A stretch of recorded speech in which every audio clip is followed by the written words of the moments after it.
శ్రీ సచిదానంద సమర్థ సద్గురు సాయి మహారాజ్ కీ జై. సాయి బిడ్డలందరికీ కూడా సాయినాథుని ఆశీర్వాదాలతో మరి మనం ఇంకా 2వ అధ్యాయంలో ఉన్నాము.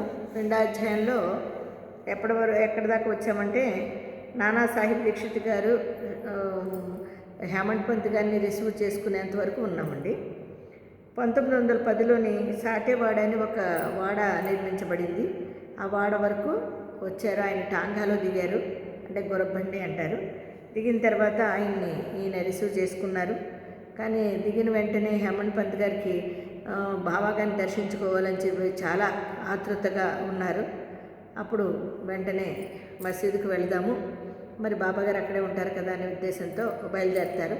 బయలుదేరిన తర్వాత అప్పుడు సరిగ్గా మసీదు నుండి తాత్యా సాహెబ్ నోల్కర్ గారు కనిపించి, లేదు బాబాగారు అక్కడ మసీదులో లేరు, వాడలో ఉన్నారు, కాబట్టి మీరు డైరెక్ట్గా ఆయన దగ్గరికి వెళ్ళి ధూళి దర్శనం చేసుకోండి. చేసుకున్న తర్వాత అప్పుడు మీరు ఫ్రెష్ అయ్యి అప్పుడు మళ్ళీ దర్శనం చేసుకోవచ్చు. అందాక ఇప్పుడు మాత్రం బాబాగారి దగ్గరికి వెళ్ళి ధూళి దర్శనం చేసుకోమని సలహా ఇస్తారు ఆయన. అప్పుడు ఈయన వెంటనే వెళ్ళిపోయి బాబాగారి దాన్ని దర్శించుకుని ఆయనకి సాష్టాంగ నమస్కారాలు చేసుకుంటారు.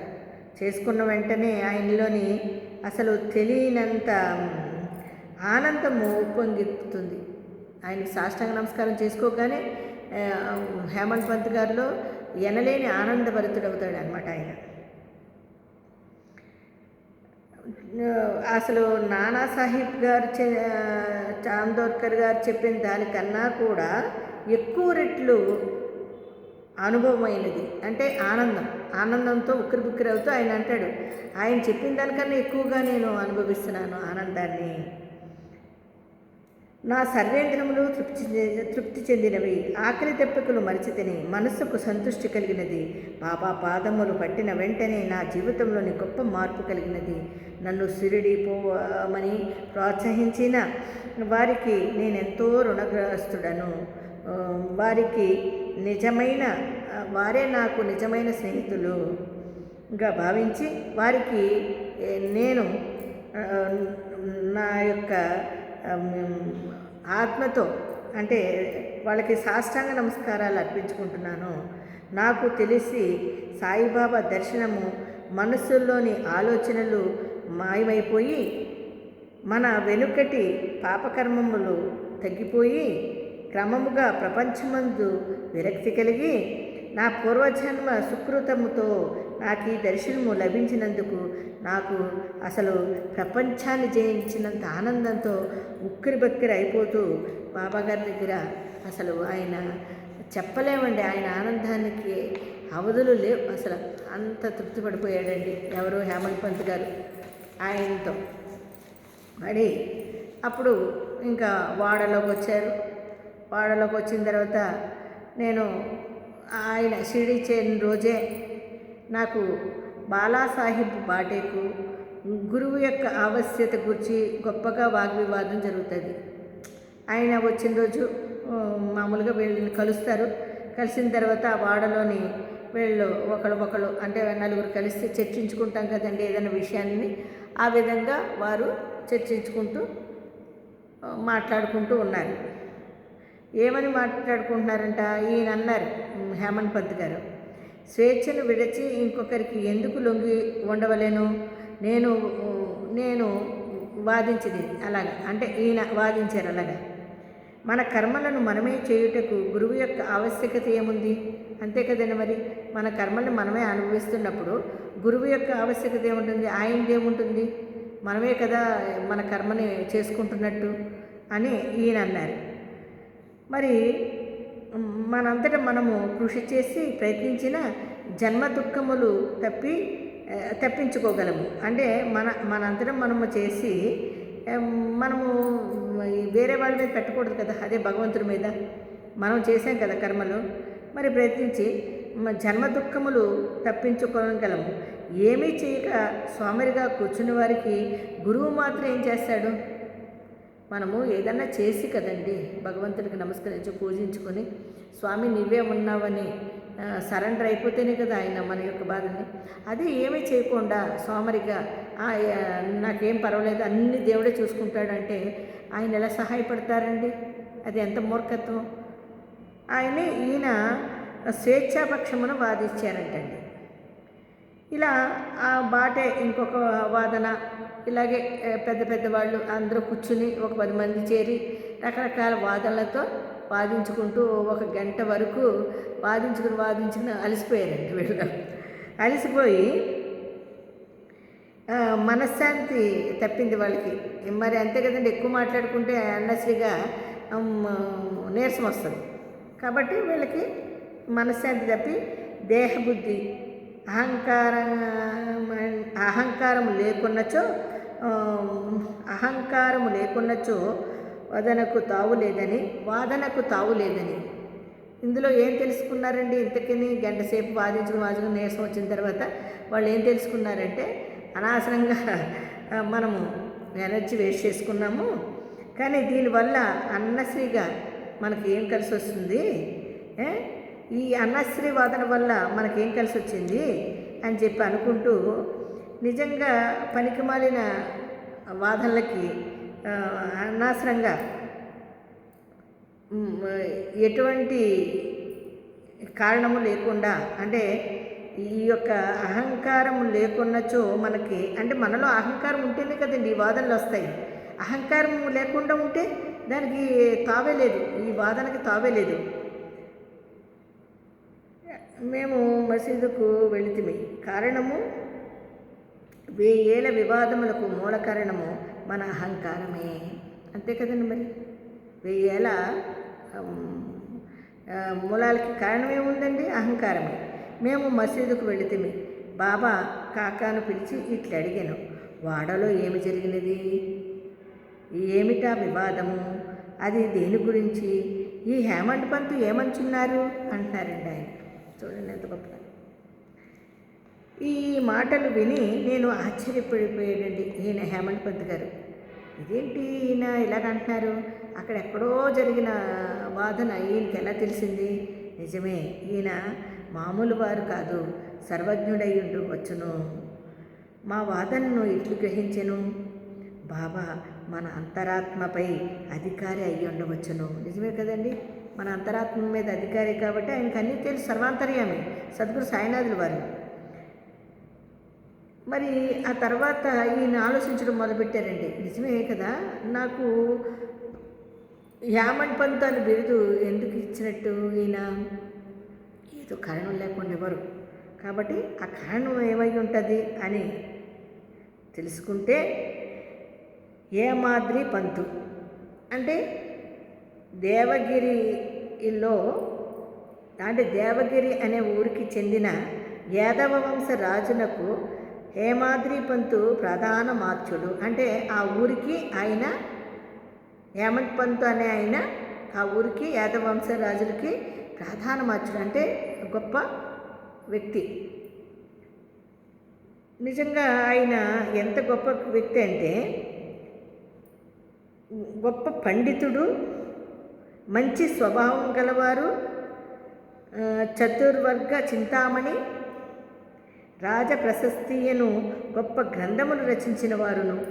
అబ్బా చూడండి, ఆయన మోడీ భాషను ఒక నూతన గణిత విధానమును కనిపెట్టిన వారంటే, మోడీ భాషని నూతన విధానంలో కనిపెట్టారంటండి ఆయన. కనిపెట్టి, కానీ నేను మరి అంత గొప్ప వ్యక్తికి ఆయన పేరు నాకు పెట్టారు అంటే నిజంగా నేను వ్యతిరేకిని అన్నిటికీ. ఆయనకుండే స్వభావాలు నాకేమీ లేవు, నేను వ్యతిరేకిని. అయినా సరే ఆ మహానుభావుడు పేరు నాకు పెట్టారు అంటే నేను ఎంత గొప్పవాడిని అని ఆయన అనుకుంటూ, ఎంత ఆయన కన్నా నేను వ్యతిరేక బుద్ధి కలవాడిని అయినా పేరు నాకు పెట్టుటకు కారణమేమని ఆలోచించి తిని, నాలో అహంకారమును చంపుకోమని, నేను అణకువతో ఉండాలని, నమ్రతతో ఉండాలని బాబా గారి కోరిక అయ్యి ఉండవచ్చును. ఇన్ని ఆలోచించుకుంటున్నాడు ఆయన. బాబాగారు హేమంత్ పంత్ పేరు పెట్టారంటే నాకు ఆయన ఆయనలోని ఎంత అణుకవ ఎంత గొప్ప వ్యక్తి అయితే నేను ఇవన్నీ చంపుకోవాలి కదా మరి. నేను ఆ చంపుకోవాలనే బాబాగారు నాకు ఆయన పేరు పెట్టారు. మరి బాబాగారి కోరిక అయి ఉండవచ్చును అని గ్రహించి వాడలో జరిగిన చర్చకి బాబా ఈ రీతిగా అభినందించి ఉండవచ్చును అని మళ్ళీ ఆయన అనుకుంటున్నారండి. నిజమేలే, అక్కడ జరిగిన వాదనని ఈయన ఈ రకంగా అనుకుని ఉండవచ్చును కదా అని అనుకుంటూ ఆయన్ని అభినందించారు అనుకుంటున్నారండి ఆయన బాబాగారు. నిజంగా కూడా ఆయన్ని అభినందించడానికి అవుని భవిష్యత్తును దృష్టిలో పెట్టుకుని దాబోల్కరు అను పేరును యామండ్ పంతుగా మార్చారని అనుకుంటుంది. ఎందుకంటే యామండ్ పంతు షిరిడి సంస్థానమును చక్కగా చాకచక్యంగా చక్కదిద్దడమే కాకుండా అక్కడ మంచి సేవ చేస్తూ ఆయన సంస్థానం యొక్క బాగోగుల్ని చూసుకుంటూ అదే కాక జ్ఞానముతోనూ అంటే నిర్వ్యామోహముగాను ఆత్మ శరణాగతిగాను ఆత్మ సాక్షాత్కారము మొదలగుగా ఆయన ఈ యొక్క వాడలోని చక్కగా ఆయన సేవ చేయడం బాబాగారికి ఇవన్నీ బాబాగారికి బాగా నచ్చినాయండి. అందుకనే ఆయనకి ఆ బిరుదిచ్చి ఈయన అన్నిటికీ సమర్థుడు, నిజంగా బాగా చేయగలడు అనే ఆయనకి అది అప్పచెప్పారండి బాబాగారు. శ్రీ సాయి సత్యత్రాయన గొప్ప గ్రంథమును అప్పుడు రచించడం మొదలుపెట్టాడండి ఆయన. గురువు యొక్క ఆవశ్యకత కాకా సాహిబ్ దీక్షిత్ ఈ విషయం గురించి తాను రాసుకొని దానిని ప్రచురించెను. బాబాగారు హేమండ్ పంతు బాబాను కలిసి అయిన రెండవ దినము కాకాసాహిబ్ దీక్షిత్ బాబా వద్దకు వచ్చి షిరిడీ నుండి వెళ్ళవచ్చునా అని అడిగాను. బాబా ఇట్లు జవాబిచ్చాను, ఎక్కడకు అని ఎవరో అడిగారు పక్క నుండి. అప్పుడు చాలా పైకి అని బాబా చెప్పాను. మార్గమేదని దీక్షిత్ అడిగాను. అక్కడకు పోవుటకు అనేక మార్గములు కలవని, షిరిడీ నుంచి కూడా ఒక మార్గము కలదని, మార్గము చాలా కష్టమైనదని, మార్గ మధ్యమున అడవులు, పులులు, తోడేళ్ళు, గోతులు, గొప్పులు అన్నీ ఉంటాయని అని బాబా చెప్పాను. ఒక మార్గదర్శిని వెంట తీసుకుని పోయినచో కష్టము లేదన్నారు బాబాగారు. ఏమన్నారండి? ఇవన్నీ చెప్పి ఒక మార్గదర్శి మన వెంట ఉంటే ఇంక ఏ కష్టము ఉండదు. అదే భగవంతుడండి, ఆయనే బాబాగారే. మరి పులులు కానీ, తోడేళ్ళు కానీ, గోతులు కానీ అప్పుడు మనము ప్రతిదాన్ని సులువుగా దాటగలము, అంటే ఈజీగా దాటగలము. మార్గదర్శి మనం వెంట ఉంటే మనం దేన్నైనా సాధించగలము, మన గమ్యస్థానము చేరుకోగలము. మసీదులో అక్కడ ఉన్న దాబోల్కరు తన ప్రశ్నకి అదే సరి అయినదని తెలుసుకున్నారు, గుర్తించారు. వేదాంత విషయములో మానవుడు స్వేచ్ఛాపరుడా కాడా అనుకునే ప్రశ్నకు దానివల్ల ప్రయోజనము లేదని గ్రహించాను. నిజమే కదండి మరి. అంటే వేదాంత విషయములో మానవుడు స్వేచ్ఛాపరుడా? కాదు. ఎందుకంటే వేదాంత విషయాలు ఒక ప్రజలకి మన సమాజంలో అందించాలంటే చాలా జాగ్రత్త వహించాలి. దానికి నా ఇష్టం వచ్చినట్టు చేయడానికి నేను అనుకోవడానికి కుదరదు. కాబట్టి ఆయన అలా ఆలోచిస్తూ ప్రశ్నించుకున్నారు. దానివల్ల ప్రయోజనం లేదని గ్రహించాను. పరమార్థము గురుబోధ వల్ల పొందవచ్చును. చూడండి, పరమార్థాన్ని గురుబోధ వల్లే పొందవచ్చును. అణుకోవతో ఉన్న ఆత్మ సాక్షాత్కారము పొందవచ్చును. దృఢమైన నమ్మకము అంటే నిష్ఠ, ఓపిక. సబూరి అంటే రెండవది, అంటే నిష్ఠ అనేది దృఢమైన నమ్మకం. ఓపిక అనేది సబూరి అంటే శ్రద్ధ. సబూరి అని బాబా దగ్గర 2 వాక్యాలు ఉంటాయండి. ఆ 2 వాక్యాలు పెద్ద పరమార్థం అండి. అది అంటే శ్రద్ధ అంటే ఓర్పు, సబూరి అంటే నమ్మకం, అంటే విశ్వాసంతో కూడిన నమ్మకం. కాబట్టి ఈ 2 కూడా మనము గ్రహించగలిగితే, నిజంగా గ్రహించాలి కూడా. అది బాబాగారు మనకి చెప్తున్నారండి. మనం ఎప్పుడైనా సరే అణకువతోనూ ఆత్మ సాక్షాత్కారముతోనూ పొందాలి. అప్పుడే కదా దృఢమైన నమ్మకం ఏర్పరచుకోవాలి. అప్పుడు బాబా దగ్గర మనము చాలా సంతోషంగా ఉండగలుగుతాము. ఇది హేమండ్ పంత్ గారు గ్రహించారు. అలాగే మనం కూడా గ్రహించి చక్కగా హేమంత్ పంత్ గారిలాగా ఆనందంతో ఉందాం. 2వ అధ్యాయం సంపూర్ణం. 3వ అధ్యాయంలోకి వెళ్దామంటే రేపు మార్నింగ్. సాయిరామ్.